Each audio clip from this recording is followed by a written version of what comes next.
Này xuống ghe mình chạy nghe cả nhà. Đây đang chạy sát trụ điện ở trong đất liền ra nhà ơi. Số nhào ra Hòn Sơn nha. À,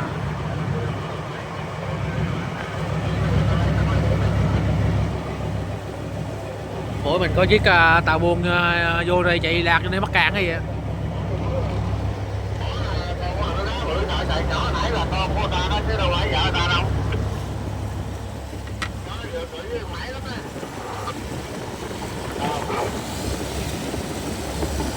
Đây vô đất liền ở nhà.